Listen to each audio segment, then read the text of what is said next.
Thanks very much to all of our panelists and our speakers. I think at this point what we'd like to do is we've been given a lot of food for thought. We've heard a lot of both what's in the report as well as a bit about the local context, where there's efforts, where there's gaps. So I think we'd like to open it up to the floor. Let's maybe take 2 questions and then we'll bring that back to the panel. Dr. Asala and then Dr. Farajalla. Okay, first I would like to thank Dr. Rabi' Muhtar, the Dean, and the FAFS for this important opportunity, and the speakers as well as the panelists for the excellent comments and presentations. I have one comment with respect to the food security in the Arab world, and this is mainly to IFPRI. I think analysis of the Arab world food security has to take into consideration the potential of the Arab countries in terms of natural resources, particularly renewable water resources and arable land, in terms of the challenges and opportunities. Now, with respect to the high potential countries, at least there are 7 countries with high potential, 6 medium and 6 low potential countries. And the challenges are different and the opportunities are different. This is as a comment. The other point is related, how best can we really encourage local production and add value products under globalization? I think this is a big question that is always in the minds of the people. People talk about subsidies, people talk about taxation. What's in IFPRI's view the way to keep sort of encouraging the domestic production from the challenges of globalization? Okay.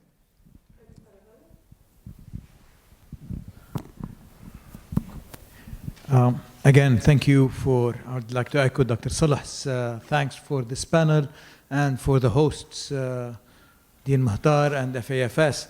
I've got a little bit of notes that I just want to throw back at the panel, maybe to stimulate, and I would like to start with Nadeem, my namesake. The first slide you showed, it showed the percentage of import of food relative to overall imports. And this is totally misleading. If you look at it, if I may say, if you look at it, you see Qatar and UAE looking to import very little food versus other countries that are importing a whole lot more. And this leads to thinking that there is more food available in country than there is that they're importing. And this number is, does it say about the total imports, or does it say something about the food import? And then I want to talk a little bit, another point is subsidies. We mentioned subsidies a lot, but then when it comes to subsidies in countries, it is a reform when we remove subsidies, but it is not a reform when it is in other countries. So this idea of reform being adding or removing taxes or adding or removing subsidies, we have to weigh this, we have to use the same scale for developing and developed countries when we're addressing these issues. And globalization, the reason for that globalization is now facing resistance is because it's a one-way street.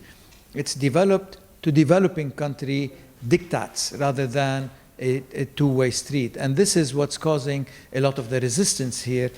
And finally, I will not talk about Lebanon, but finally, if there is no water, there is no food production. And the Arab world is really water scarce, severely water scarce. And not much was presented on this regarding water scarcity, water security, and how water security and food security are closely interlinked. Thank you. So why don't we let maybe from IFPRI respond first, and then if any other panelists want to chime in. All right, thank you, Mahmoud. Good to see you. So food security, as we know, let's start from 101. It's availability of food in the country is only one dimension, so let's forget about the others. But you're absolutely right. So either the food is produced in the country or it's imported. Either way, country is food insecure if there is enough food in the country. So that's a national level. Let's not talk about nutrition at this point and other things. Yes, I think our analysis, ICARDA, IFPRI, all show that there are indeed countries with comparative advantage in agriculture in the Arab world. But as the colleague also said from Biblisbank, the question is what to grow. Like, should we grow wheat? Should we grow vegetables? Should we grow fruit, etc.? So now, and this has also been mentioned, there is no free market in agriculture in none of the countries, and also not in the Arab countries. But there are specific policies in place that encourage farmers to grow certain things. So in Egypt, for example, it's very clear that the Egyptian government likes their farmers to grow wheat. Why? Because the country should not be too dependent on wheat imports, but there needs to be a certain level, what they call self-sufficiency. Now, this is a policy decision. I'm in no place to say this is good or bad, but we have to be very clear that the policies that are in place lead the country and the farmers in a certain direction. Now, from an economic point of view, and taking the global lens and the globalization and the trade perspective, even from some point of view, the country perspective, this may not always make a lot of sense to subsidize tobacco in Lebanon or to encourage wheat production in Egypt. Why? Because on the same plot of land, other things could be grown that have a much higher value added, create many more jobs, and may even be better for nutrition.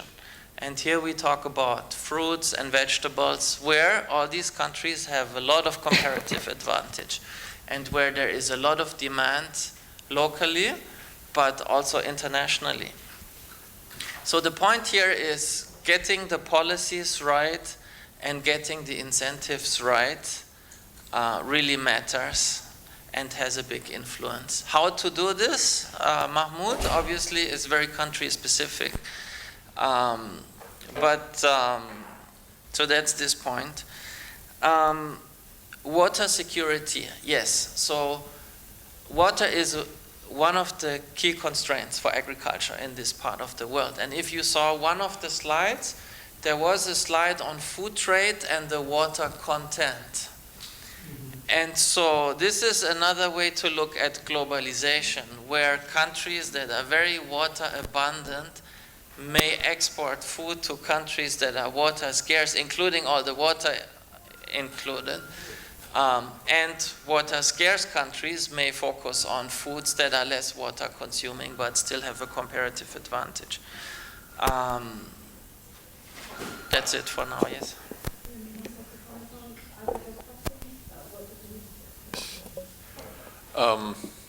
Yes, I agree with you that it's a one-way usually from developed to developing countries, and we should not be shy to protect our agricultural sectors.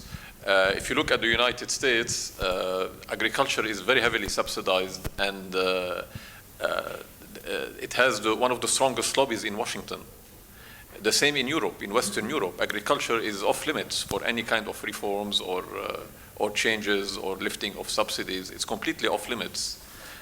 For domestic reasons, for political reasons, and for export to encourage their exports. So we should not be shy about properly protecting and logically protecting or supporting. Let's not use the word protectionism. The local agricultural sectors, but there are still some measures that don't make any sense at all. One of the ways to have evidence-based policies is to develop the statistical systems in Arab countries.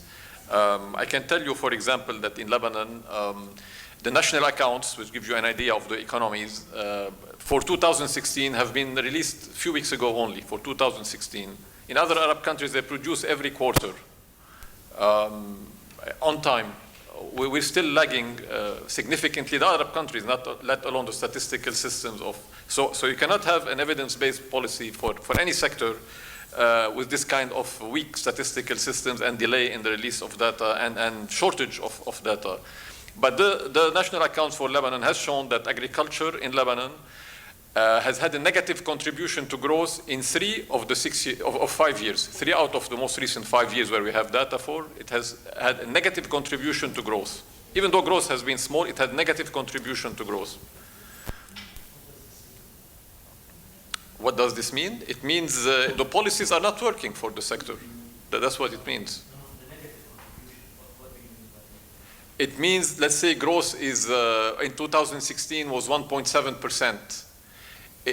Each sector contributes to this growth. The agricultural sector had a negative contribution in 3 out of 5 years. It the means contribution is minus 0.5%. the sector is shrinking. This is basic. The agriculture sector is shrinking. It's not doing well. Okay. Okay. I have a question, please. Thank you. Yes, on the question of how to report food imports, because of the theme of the overall report, we thought it would be important to link the imports with the food insecurity level. And indeed, Qatar is much less food insecure than Yemen. And this is really what we wanted to show. Of course, you can show it as percent of what is being consumed, and I think we made this point in many other ways. But as far as trade, importing food for Qatar is not a problem for Yemen. It's much more of one. On the issue of the overall strategy for food security, and in response to Dr. Salah, of course, it is extremely important to recognize the potential for partial self-sufficiency in a way that is commercially viable. And that's really the trick that we are trying to focus on, not opening all of the topics, but in this place, I think the kind of debate that we are having now and the kind of contributions really focus on that part of bringing more of the commercial what is keeping this commercial investment for the local and national food security of gaining a bit more of the investment potential that is in there? When we start to implement the soft loan program within the rural agriculture development projects, we faced a problem with the banks. All the banks refused to give for the farmers loans. Especially in the North Bekaa and North Lebanon. And this is because the security reason. So the banks should be more flexible and give more facilities to the farmers to get loan and to to have investment in the agriculture. So we started, and at the end we arrived to have a little bit of farmers that can get loans from the project. So this is our problem with the banks. Second, concerning organic agriculture. So I don't think it is a solution to Lebanon to have organic agriculture, because our cost of production is very high and we cannot compete with our cost of production, especially when we have organic production. So it means the price is very high. How can I compete? Especially that that we had a problem with during the problem in Syria. We had a problem concerning marketing the agricultural products. So how can I compete to Europe with organic production? And I will give you an example. If the price of 1 liter of olive oil here in Lebanon is around $6 to $7, and in Italy and in Greece, the price of 1 liter of olive oil is around 2 or 3 euro, and with a good packaging. Our cost here for 1 liter of olive oil, it is a bulk, and it's a $6 and $7. So how can I compete? So I think we need to have subsidies from the government to the agricultural products. We cannot support we cannot compete, or we cannot can solve the problem of marketing without helping or support from the state to the farmers. Thank you. We're going to go very briefly response from Dr. Fadil, and then we have additional questions from the audience. Definitely, the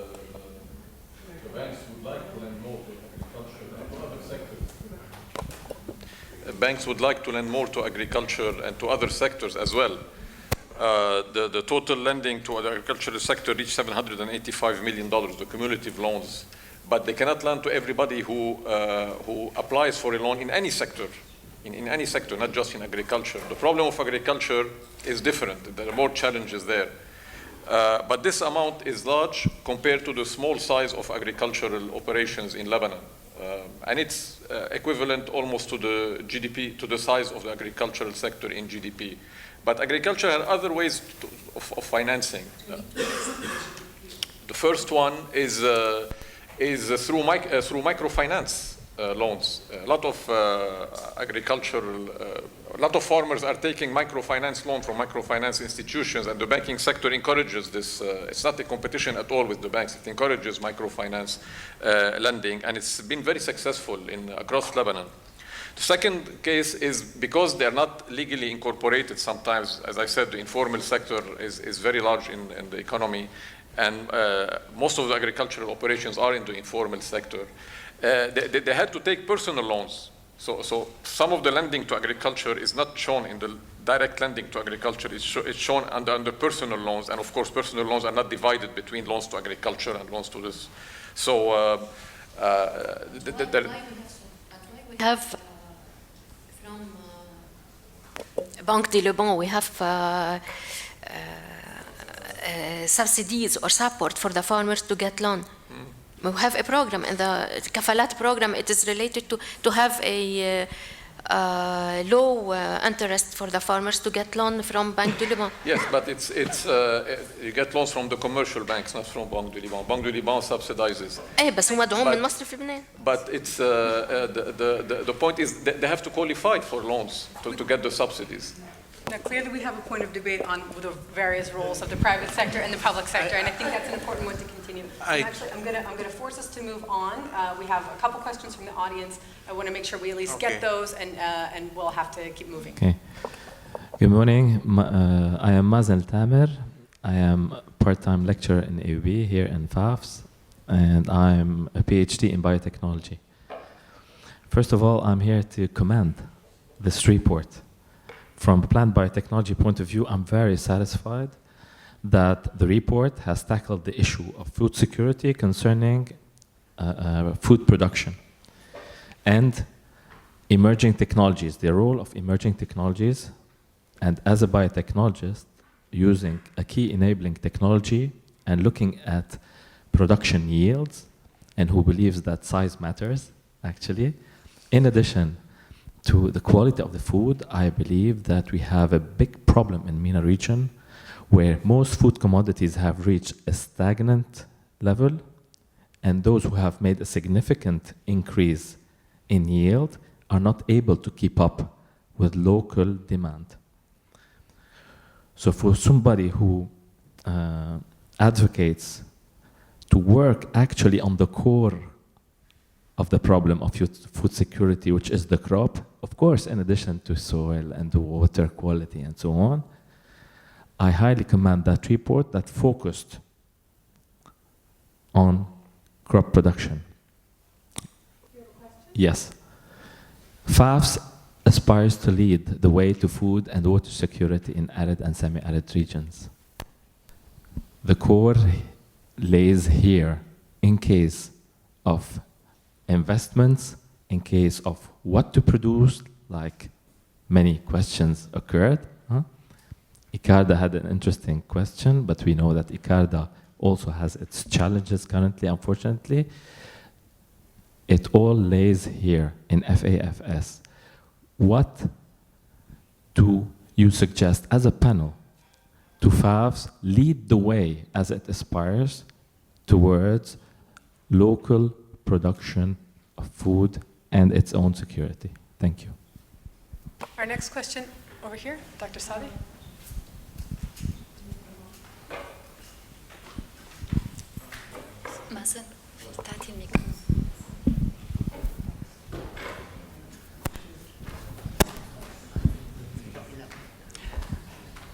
I would like first to congratulate the Dean for his motto that is leading the way to food and water security. I think this is a very important target for this faculty. I would like also to say that national security, food security, is a national duty of the government. And I certainly would not feel very well in your place, lady, because you're representing the Ministry of Agriculture, which has been doing its best, but we know the limits of your ministry. What I would like to remind is that we economists, or we sociologists, our duty is to just have a suit for the body of a society. I have never heard any government in Lebanon saying, this is the rural society we want. So let me tell you one thing. You cannot have an agriculture policy if you don't know who are you serving. First, the producers, and then the consumers, that is, the people who are going to be served by food security. It's a pity that we don't have this vision. We economists, we would just have the suit to go for that kind of option, which we don't have in this country, and this is a regretful thing. I would like to remind that in 2011, there was a country self-sufficient in food security, while the other Arab countries of the Arab League imported for about $80 billion food. That country today is totally destroyed. It's called Syria. Okay. We have a problem there. And that problem is all over. And in this academic place, it was very interesting to hear you approach scientifically subjects. But on the ground, believe me, I happen to be in Syria and Iraq, and I tell you that rebuilding of agriculture is going to be a real challenge. You can rebuild Solidaire, huh? But you cannot rebuild an agriculture when the society is no more there. That's going to be the challenge in the very soon future. Okay. Subsidies and all these matters, they are the result of a decision when it comes to say this is the pattern we want for our crops that adapt to our security, food security, as well as to our economy. The food security is a first priority, then the economy comes, and this is where the subsidies come in. I think that we should have a clear vision of the principles and then start to speak about details. Thank you. Thank you for the questions. We've got a lot to consider at the moment, so actually, given where we are on time, I'd like to give each of the panelists 1 minute to respond and wrap up, 1 minute each, and then if your question wasn't able to be accommodated, I think we'll end up, after the closing, maybe there'll be a chance to speak on the margins. So do we want to move down the line? Anyone wants to start first? Very good. I think we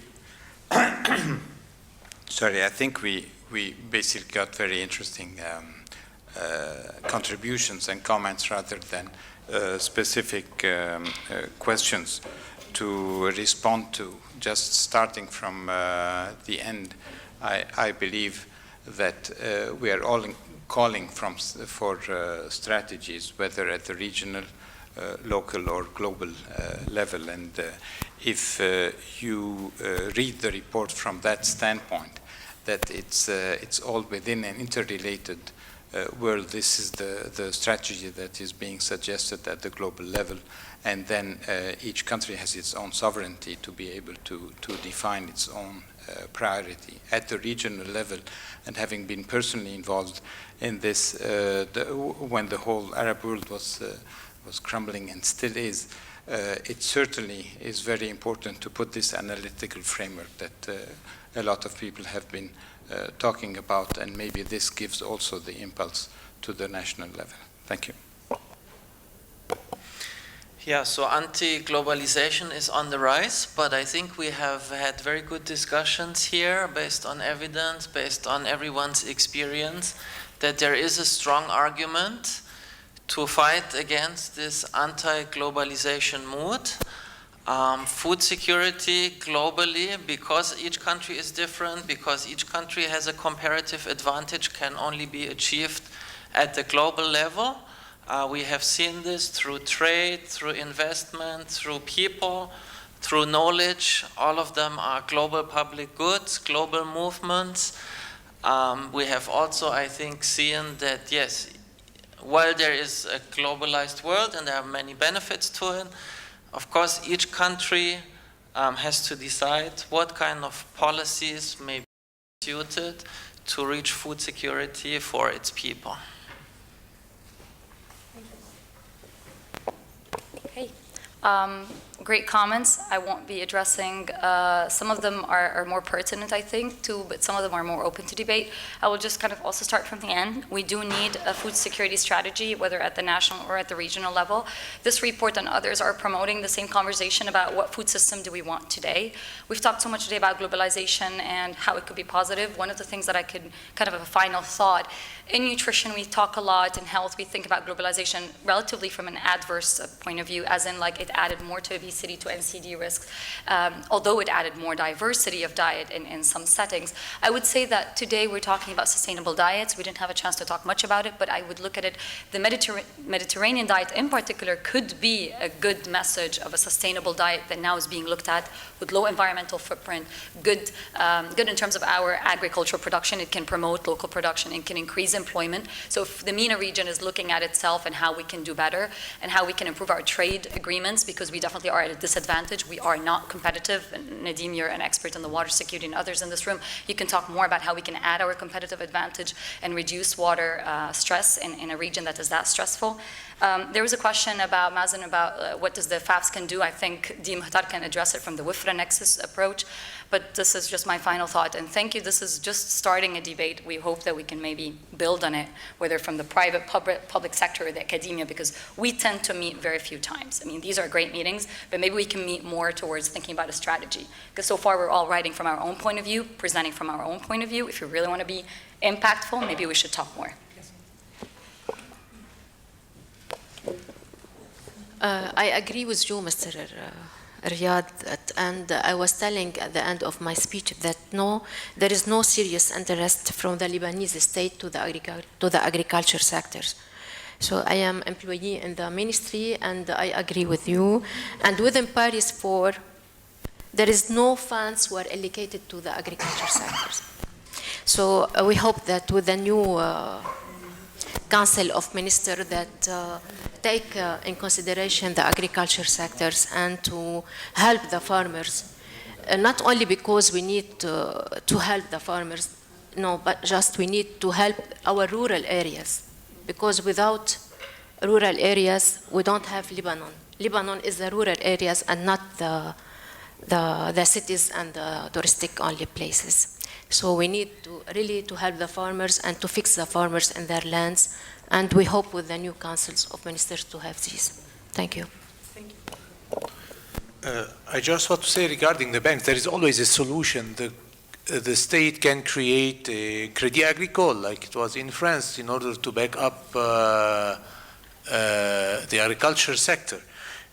Now, regarding the organic products, for me, there are institutions who are selling virgin oil, extra virgin olive oil to Europe and to the United States. So the problem is also, for example, if you want to go more into the details, is to have a national geographic indication system whereby we can, for each region, specialize in one thing. For example, why you can sell a champagne more expensively than a Prosecco. So all of these things are related to specialization in each region in the country, but this needs the government policy and specific policies. And the problem in Lebanon, we always put some nice things. Sometimes we have a law, but we don't have implementation degrees. We are not implementing the law. So all the things, the important things are in the implementation and the enforcement of the things that maybe sometimes are good but are not well implemented. One more thing is on the subsidies. Yes, this is one example of the government funds are going to the wrong place. Subsidizing wheat is extra, we need food security. Maybe it's a good thing, but why the types of wheat that we are subsidizing is the wrong one? We should go to the farmer and tell them you should grow different type of wheats. Why we are subsidizing tobaccos that we don't use in our own production? This is something that I discovered recently. We sell them, we export them to other, but I don't know what they do with it. And we import the tobacco that we are manufacturing our cigarettes, the Lebanese production with. So these are all things that are outrageous when you go and you look at them. Thank you. Anti-globalization is not a recent trend in agriculture. Globalization has stopped at the gates of agricultural sectors in North America and Western Europe long time ago. Regarding the oil production sector in Lebanon, that's a very good example. Oil is a major agricultural subsector in Lebanon, segment of the agricultural sector, and needs support. One of the initiatives that is successful is the Renee Awad Foundation. It has teamed up with the European Union, and they have packaged oil production in Lebanon and started to export it recently to Western European countries. This is what I allured to when I said institutions are exporting. Yes, It's not a local olive oil. It is not illegal. It is not Lebanese. of course it's Lebanese. We're going to let you finish your comment. And it is treated as Lebanese olive oil. Of course it's Lebanese. Would you like to finish? Of course it's Lebanese olive oil. The second point is that, the basic thing that the authorities can do instead of going through these abstract plans that sound like poetry is to do very basic things like protect Lebanese farmers from smuggling and dumping from Arab countries near and far. That's very practical and very quick support to the agricultural sector in Lebanon. So clearly there's a lot of material that needs to be unpacked and debated going forward. But I think what's interesting about that is it points out, maybe as Lamise said, there does need to be a continued dialogue. And we do want to continue this dialogue here at the faculty and within the food security program between different parties, including government. Because I think ideally, even though there's a debate, there is room to move together and to try and find some solutions for the future. So, Dr. Din Mohtar.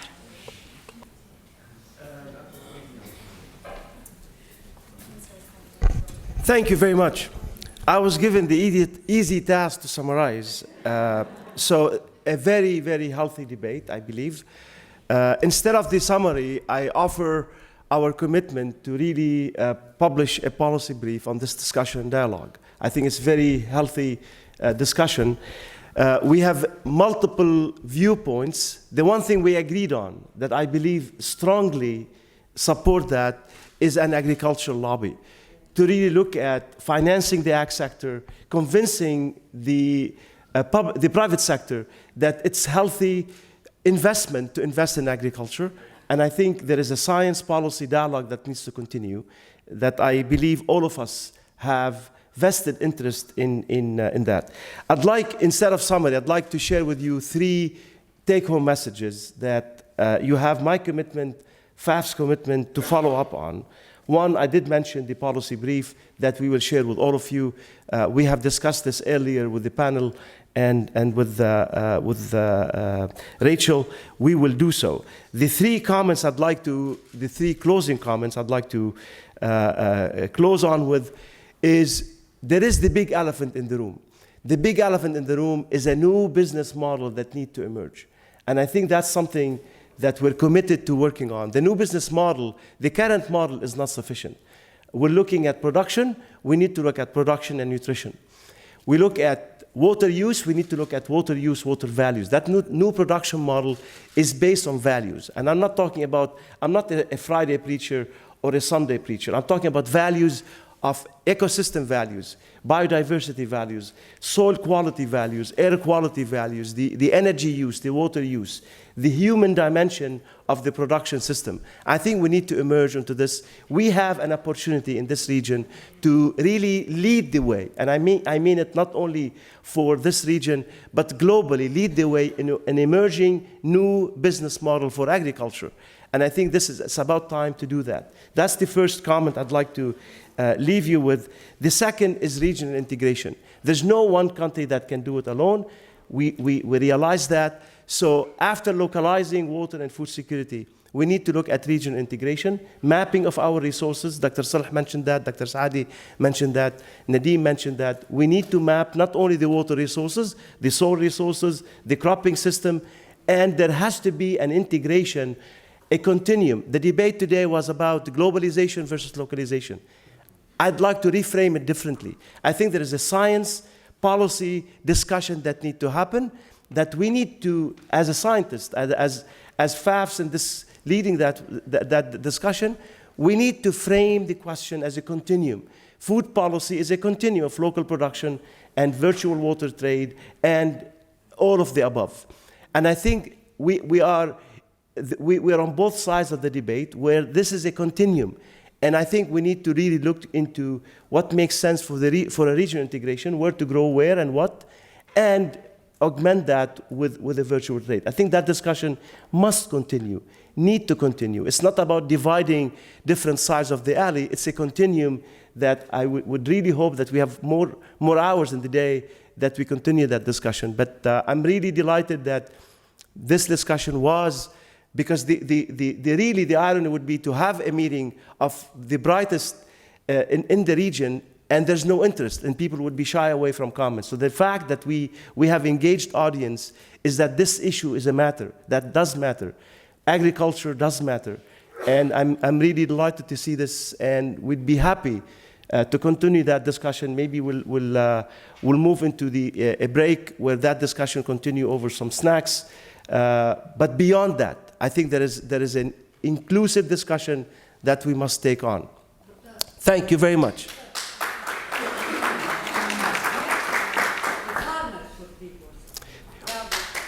Thank you.